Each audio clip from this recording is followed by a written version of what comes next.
Welcome to another episode of the Movie Brothers. I'm Ant. This is Kev. What's up, Kev? What's happening, dude? I'm chilling, man.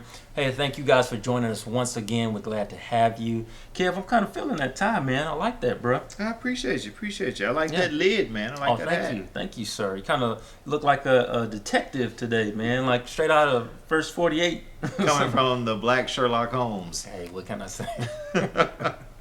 Sherlock Homeboy. That's who I am, all right? Yeah, alrighty. The show. We are reviewing the film Trainwreck for you today. This film is rated R, has a runtime of 2 hours and 5 minutes. This is a comedy. What else? Coming from Amy Schumer. In it, she plays an anti-commitment 20-something who has to face her worst nightmare when she meets a guy that she actually likes.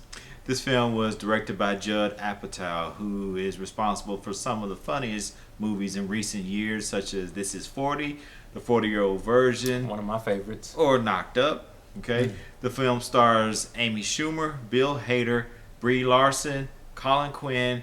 Tilda Swinton comes over from across the pond, to lend her talents in a type of role that I rarely ever see her in. I don't really see Tilda Swinton in comedies, but she's here. Yeah. What do you say we jump into it? Let's get into it, man. Hey, y'all, the feminist movement continues, all right? You heard it first here. We talked about it in reviewing The Spy.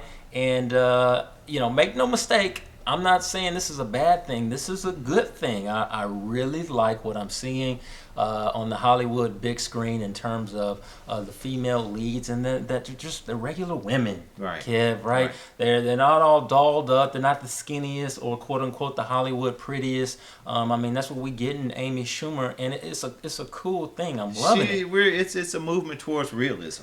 Yes, she's real. Okay. She's real. She is real, so real. She's a pimp in this movie, okay? not in the literal sense, but she is a player. Yes. All right. She's this career female, doing her thing, a writer, and she's got a lot of game. And she has no problem with the hit and run. She is hitting and running through fellas left and right, okay? And some people may struggle with that, including myself. I did kind of struggle with that in times, and when the script gets flipped, it's a double standard. That's just what it is. Absolutely, because if she were a guy, she would I'd be celebrated. Give him a high five. She'd be celebrated for her prowess. I'd be tipping my hat. I'm like, but that is a challenge at times. But I had a bigger struggle with the lack of humor in this film. It was not as funny as what I expected it to be, Kev. Right. I can remember seeing the trailer for this movie some time back, and I thought, that's a different take on this type of story. This looks very funny, but you get in there and it just doesn't translate the way that you want it to. It's not as funny, consistently funny as you would hope that it will be. Her character, Amy Schumer's character, sexual freedom on full display. Okay. And she, it leads to some very humorous moments in the film. You'll never think of Talking Dirty After Dark the same way again after this film. Yeah. Believe me. It's written by her, and it basically transplants her stage comedy to the big screen. And for the most part, I'd say maybe for about 60% of the time, it works out pretty well. Especially if you really like Amy Schumer's brand of ironic humor. There's irony dripping over everything, or dripping off of everything she says, and it can be very funny, but sometimes it can be a little tiresome. Yeah. I agree with that, Kev. And how did this train wreck? Okay, let's talk some more about the acting. Amy Schumer. Just it's hot and cold throughout this film. Some scenes work with her and the comedic timing is dead on, and other times it's just some scenes run too long. Her style is of comedy. She has this self-deprecating humor, and I get that, and I'm cool with that to a certain point. But 2 hours of it is a bit much for me, and that was kind of hard for me to swallow, Kev. You got cameos throughout this film. LeBron James. He's in, I'd say, probably too many scenes. One or two, cool, I get it.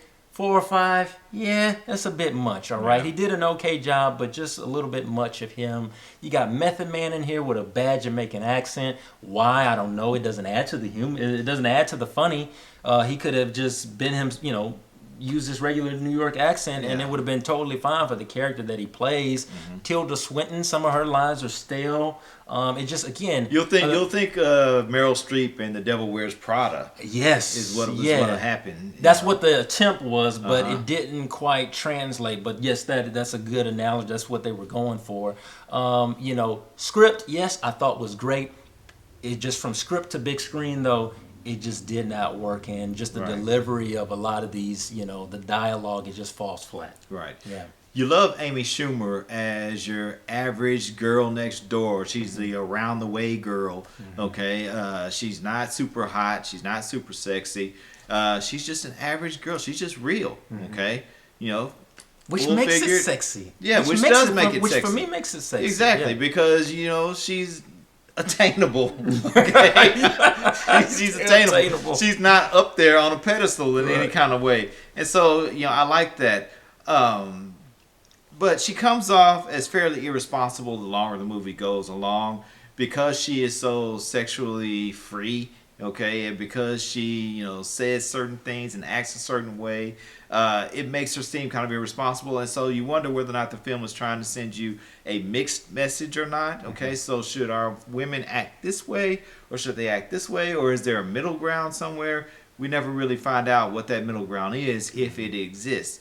Okay, the cameos, to your point, sometimes they work, sometimes they don't. Yeah, LeBron, kind of outstays his welcome. To be completely honest with you. Mari Stoudemire, Marv Albert, Chris Everett Lloyd, all these people show up, and sometimes you don't even understand why they're there. Right. But still, you can overlook that. But what I can't overlook is how long this movie ran. Yeah, which leads me to my next point. With what you were saying, of all these cameos and stuff, this film is 2 hours and some change. About 30 minutes too long. Yeah. And if you would have cut out some of those cameos that didn't work anyway, you got a solid hour and a half comedy, which would have made this film a lot better. Because the cameos don't advance the plot in any way. They don't. Yeah, so, and just in general, is it me, Kev, or does it seem like films are longer these days? I mean, I don't know what the real stats are and what the trends are, but I mean, it just seems like movies in general are longer, and they don't always necessarily need to be. And I don't have a problem with a movie being long if it merits that. Yeah. But this film does not. No. Okay, it does not merit it. This comedy goes on too long. No comedy, in my estimation, should ever approach 2 hours in length. Okay, this one runs out of things to say at an hour and a half, and so the next 30 minutes are spent with basically filler and throwaway, lines and scenes that really don't do anything to add to the narrative one way or the other. The film is just too long. Yeah, I agree. Let's put some points on this thing, Kev. Okay. For me, hey, love the script again, but it just did not translate to the big screen well. Right. Maybe we could have gone with a different cast. And the film is way too long, as we both mentioned. The film's not bad, but it's not good either. I give it a 6 out of 10. Yeah. I loved Amy Schumer. I'm not so crazy about the script because I think it kind of meanders and doesn't know exactly where to bring it home. Okay, what is it really trying to say? Other than maybe love conquers all, I don't know. But it just kind of runs a little long. Back when Judd Apatow released Knocked Up, okay, Katherine Heigl threw a fit because she felt like the movie was really kind of sexist. I wonder how she would feel about playing this particular role where the female character basically has free run of the film and her ability to go out and romance men and have her way with them and move on and do everything that she wants to do. I wonder how she would feel about that particular turn of events. But at any rate, this movie, it builds up some collateral in the beginning. It's funny at the beginning, but then the train wreck really never really materializes. It's more like a 3-car pile-up at best. I give this movie a 6 out of 10. Okay, there you have it. Sounds like a red box. Okay, but ultimately, you guys decide. That's our show for you today. Be sure to like us on Facebook. Well, you can follow us on Twitter at The Movie Brothers. Yep, and subscribe to this channel. Check us we out. Appreciate all of you guys subscribing and communicating with us. Keep it up. We are will the holler movie. back. Yes, absolutely. We will. We are the Movie Brothers. I'm Ant. This is Kev. And this is the place, the one and only place where we bring you nothing but the real on the real. Peace.